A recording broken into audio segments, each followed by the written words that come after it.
Hi, welcome back to Box Delights. Today we're going to be playing through Secrets of the Lost Station, and I'm going to be giving you a tutorial. In fact, this is a storytelling game full of scenarios, and the first scenario is a tutorial, and that's what we're going to be doing. This is a huge game. Let's look at the size of this box. I've got everything kind of set up, and what I've found is it's actually quite a mammoth task trying to get this thing set up. So I thought I would walk you through it. There's loads of content in here. We've got a rulebook, stacks of cards, profiles for all the characters that you can be, tons and tons of tokens, which I've not all punched yet. I'm punching them as you don't need everything for this first scenario for the tutorial. And then in the bottom of this box was this huge, it weighs a ton, huge scenario guide. This really is a big storytelling game. Look at the amount of content. It's crazy. There's 92 scenarios, so we're going to start right back at the bottom here at Training Grounds. And the game is designed to play through in sequence like so. The story begins in the year 3019. This is after Secrets of the Lost Tomb. This is a follow-up to a game that I showed you quite a long time ago now, actually. But many of the mechanisms will appear familiar. You've got a stack of these custom dice, these 12-sided dice that dictate successes and so on. This time we're in a science fiction setting rather than the traditional fantasy. But it's very much a dungeon crawler, that genre of game, but scenario driven. And this is where this storybook comes in. I'll just introduce you to this. I mean, you don't want to spoil all the story, but each scenario that you step through has a load of trigger points. They're called scenario trigger points. And when you hit one of these triggers, you actually go read the paragraph from this book. So it really is like a story that drives you along. Okay, so even the tutorial has a whole page full of triggers. When you reveal this tile, or when you explore the airlock, it says read this section. Okay? And then at the conclusion to the scenario, you unlock stuff, you unlock rewards, upgrades to your characters and so on. Okay, so the game really does progress. In the first scenario, you've got a choice of one of the 6 starting characters. So when you open your box, you're going to be confronted with a ton of content, and the first thing actually you see is a sheet that says read this first. Okay, and it tells you these are locked cards, locked components, things that you're not going to see. There's no spoilers here, it's all there in front of you, but much of the content is going to be revealed as you progress through the game. So for example, the 6 starting characters, what they call explorers, here they are. Choose one of these. Alright, so I encourage you to follow along with this if you're learning to play the game. Choose one of these 6 explorers. Okay, so I'm going to be Balthazar. And then these 4 are locked, and they'll come along as you move through different scenarios.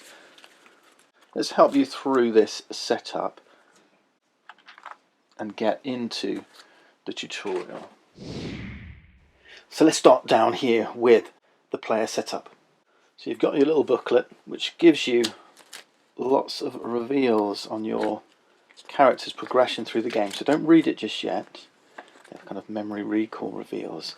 You can read this page, just a little bit of fluff to tell you about your character. They've got a weakness and a strength. And then you can read the introduction. Okay, but don't go beyond the introduction. Okay. So to give you a little bit of background of your character. Then grab this plastic tray. There's a whole bunch of them in the box. Just grab one of these. It's called an ARM display, ARM display. Okay. And also grab the character sheet, and it's got 2 sides. There'll be one for each character. Place it here. Now on your character sheet will be your stats and also a special ability, and this is going to be a once per scenario ability. And on that will be a special ability token. This will recall the fact that we've not used it yet. Also on your explorer sheet there'll be a green, red, yellow, which is very faint and hard to see, blue, starting positions for each of these tracks, and you'll place one of these cubes in the respective slot next to this colour. Alright, so that's your stamina, your courage, power and audacity. Stamina is like your health, and it can never be raised above your starting stamina. You'll notice Balthazar's really high. Audacity is kind of like your luck. When you're taking actions in the game, you can use your audacity, so look out for that's an important skill. Power is kind of like your experience, and it's going to help you level up each time you hit 10 on this track. Courage is like your state of mind, and whether you're focused or not. We'll have a look at your abilities here. You can have an unfocused and a focused ability. If you've got lots of courage, you're focused and your abilities are more powerful. Alright, so we've set up our player. I'm playing solo. If you want to, you could play more than one character. I recommend starting off, let's learn together playing solitaire. When you open up the game for the first time, you're going to have 4 decks of cards. I think they might actually be just split into 3. And they're going to have this shrink around them with this little sticker that says, important, read this first. Separate into 4 decks. Okay. Now this is your Explorer Abilities deck. And there'll be 6 cards on top of here. 1, 2, 3, 4, 5, 6. Okay. 1 for each of those 6 starting explorers, and then there'll be a locked content card. Right, so keep everything behind this locked content card to one side out of the game, because you're just going to be using these for this tutorial, just these 6 cards, and in fact just one of these 6, depending on which of the 6 starting explorers you'll use. So we've got Balthazar, so just one level 1 ability. Everything else is behind this card, and in fact between this card and this card here, this is for the next campaign. This is for the core game. Right, so the scenarios come in a series of chapters, if you like. So this lot will be unlocked in the next chapter. This lot here is going to be unlocked throughout this first set of scenarios. Alright, so we're going to see some of these cards, but not yet. Alright, so put all of this lot to one side, and here's your level 1 starting explorer ability.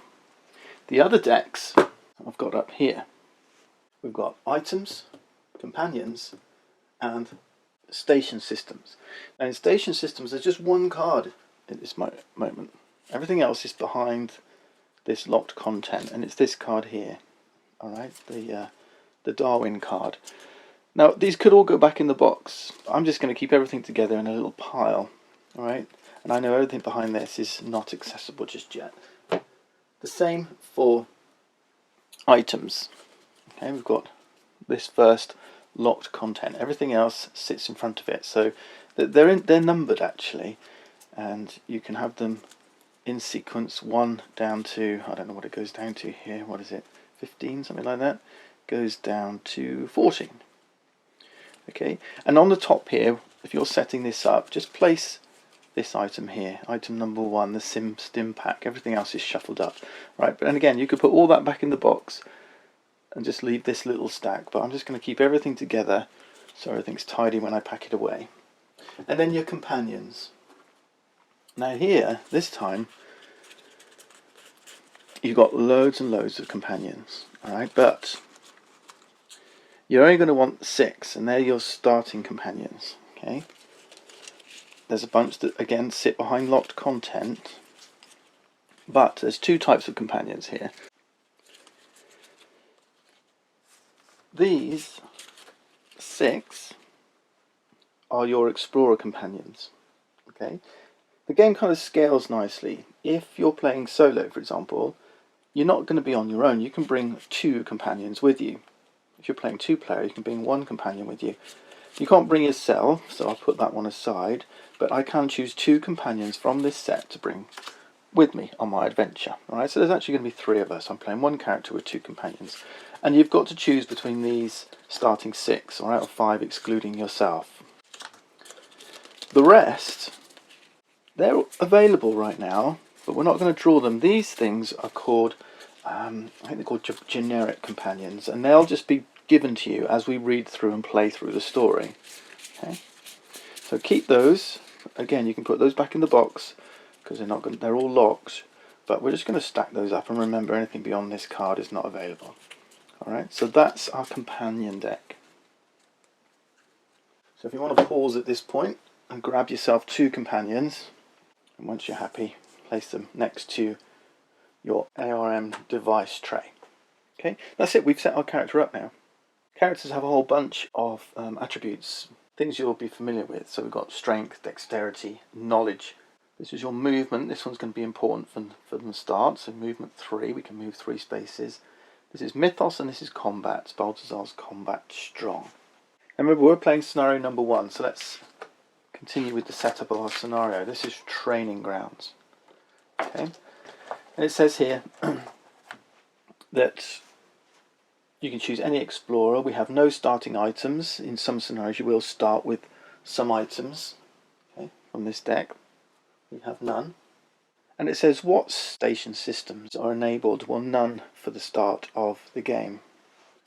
These are the station systems, remember? So these are going to get placed on this board. So that starts empty.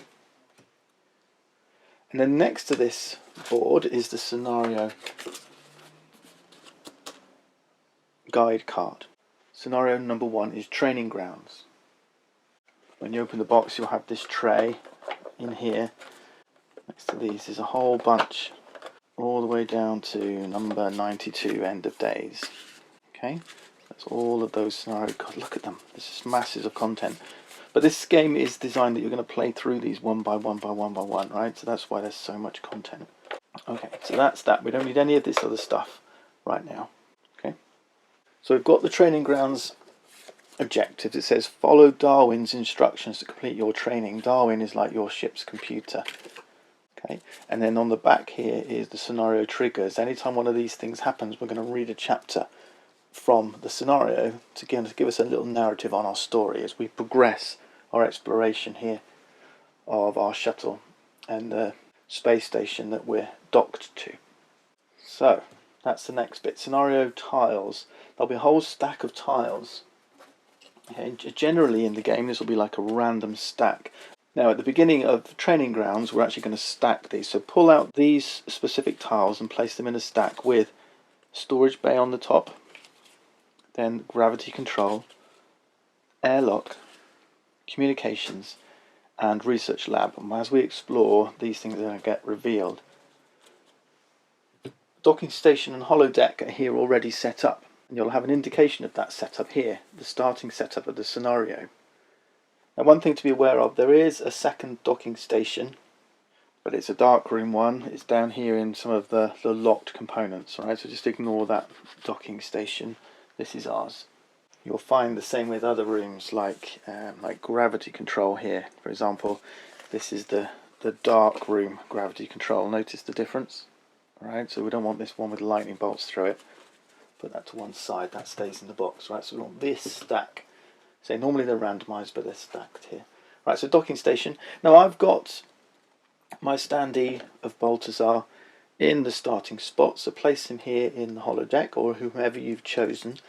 You don't need to put the standees for your companions. I've just done that just for effect, really. But these companions are going to follow Balthazar wherever he goes on the station. Right, then here's the Icarus. Right, it is double-sided. They fit together like little jigsaw puzzles. And on these rooms, these symbols here, these lines with a circle, these are doorways.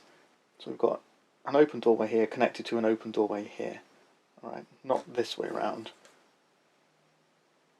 See, there's no doorway here. There's a doorway here. Right, so they're connected. And you can now pass from tile to tile. Now at this point, we've had a look at these standees, and they're really cool. They look great. This is the base game. There is a miniatures expansion. And of course, that's exactly what you'd expect from a game publisher like Epic. Everything Epic. Here it is. I can hardly fit it in the screen, but there's a miniatures expansion box here. And this has got all the goodness that you'd expect from a miniatures expansion. They're unpainted, but you've got these lovely foam inserts protecting them all. There's all your monsters, all your different aliens that you're going to encounter. The detail's pretty super. Oh, we've got these space stations. You might want to glue some of them into their bases. you've just witnessed. Okay, purple, grey. I did have to glue some into their bases, obviously not enough. And then in here you've got your characters, and we should find Balthazar in here somewhere. Here he is. Alright, so let's grab Balthazar. We'll use his little miniature. I think that's Tim, the android. It's Nakatomi, I think, one of our companions. Wow, look at this guy. I think that's Ninjace, one of the unlockables. Who am I looking for? I'm looking for Jack Holden, our other companion. Alright, so there's loads of stuff to explore in here. What else have we got? I can't show you them all, but the enemies that are going to be in the game are here as well, and they get bigger. And here we got some mammoth miniatures and things like this. So here's our guy.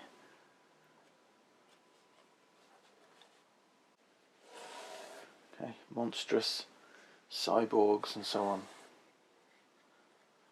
Beasts with many tentacles. It's pretty impressive, huh? Toys, I know, but there you go. So you can play with the miniature or the standee. Alright. Back to the game. Let's move the standees. You can see the standees are quite a bit bigger than these miniatures actually. So there's Balthazar and his two companions. Starting off in the holodeck. Right, so that's the playing area set up. We also have enemies to fight, and it says in this scenario we're going to face quartermasters and a pirate crew. 2 quartermasters and 3 pirate crew, but it tells us the 3 pirate crew are going to be starting on top of the monster deck. Okay, and there's just 1 card for them, right? So there's 3 crew, but they have 1 stats card. Okay, so that goes up on here. Everything else, so these are all the monster cards. Find these cards. Anything below this, because everything comes pre-stacked in your game, just keep it either in the box, like I said, or do what I do. Just keep everything together, but with this locked content card separating. Shuffle all this lot up, but keep the pirate crew on the top, because they're the first enemy we're going to encounter when we have to draw one. Alright, remember this is a tutorial.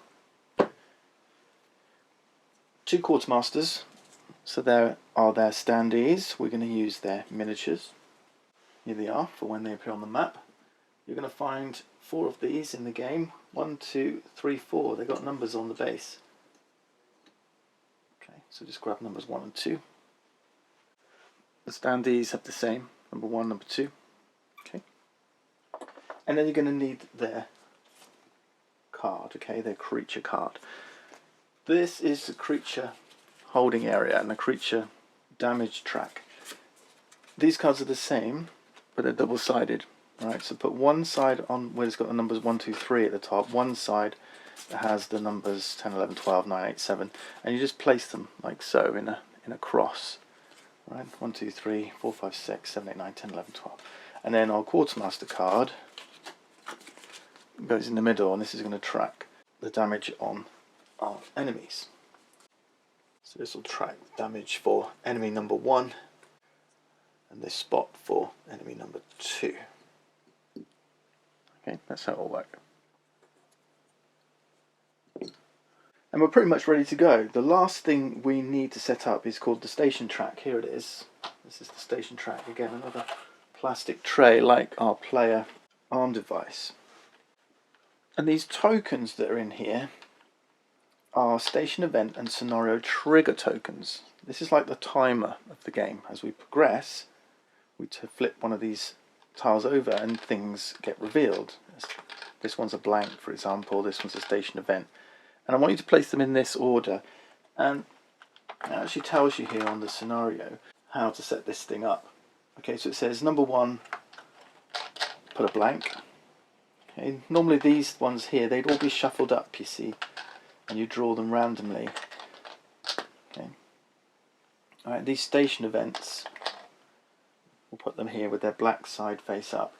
And this one here, this combat events, again with the black here. Alright, so it says we put blank, so rather than placing them random, we're going to put them specifically. Station event, right, then a scenario trigger, then a blank, an explorer event, they look like this, okay, a combat event, and then finally a scenario trigger. Right, so that's going to be our tutorial sequence of events, if you like. And you'll see at the bottom of the scenario it tells you what the random events are, but we've placed them in very specific, these points 1, 2, 3, 4. So 2 blanks, 1 station, 1 explorer event in a specific order. Okay, and that's it, we're ready to go. Right, let's start with the first turn of the game, and let's see what a turn looks like. Oh, before we begin, I must just say one thing. We do start, because we're playing solo, we do start with an audacity bonus. Right, it makes things a little bit easy for us. So playing solo, we get 2 companions, like I said, and a +3 audacity bonus. So what does a turn of this game look like? 2 phases. Explorer phase, station phase. Okay, then the next player, explorer phase, station phase. And you go round and round like that. Explorer phase, station phase. Explorer phase is where you get to take your actions and do stuff. You know, such as moving, exploring, fighting creatures, all that kind of stuff. The station phase is when we resolve one of these events and the game kind of ticks along. Now, as it goes, in the first turn of the game, there's already a scenario trigger. It says start of first turn. Okay, so we're starting our first turn. Let's go look at our scenario and see what happens. Darwin leads you and your fellow explorers to the holodeck. As you enter, it morphs into a white room with ergonomic furniture. Darwin asks you to take a seat. You find the nearest chair and sit, and blinding pain shoots up from the base of your skull. I apologise for any discomfort, Darwin says. His voice now seems to be coming from inside your head. We'll now begin the training program. Following my directions exactly will give you the greatest chance of survival. Now please return to the docking station and go through the door to your left. You're angry at being ordered around, but you don't see a lot of other options. Okay, so first turn begins with the explorer phase, and Darwin's instructed us to go explore, go move and take the first door to our left. During your turn, you may take 1 move action and then 1 action of your choice. On the back of the rulebook is a handy chart to tell you. Okay, so these are your explorer actions. These are the 1 action of your choice. Okay, you may take 1 move action and 1 action of your choice. Okay, so you always move first if you want to move. It's a may. Okay, and then 1 action of a choice. But there's also a bunch of free actions that you can take. You can only take each of these once, but they don't count as your 1 action. All right, search, trade, item, station, system. We're going to look at in a minute. So let's do our move first. Here's Balthazar, and he has a move stat of 3. Now, as soon as you stop to do something, your move action ends. Remember, it's move and then action. You could, as your action, take another move, but let's move 3. 1, and I'm going to move here. Okay, so as you move through a door into an empty space, then we reveal the top tile from the deck, turn it, and we have to line up a door. Pick a door and line it up.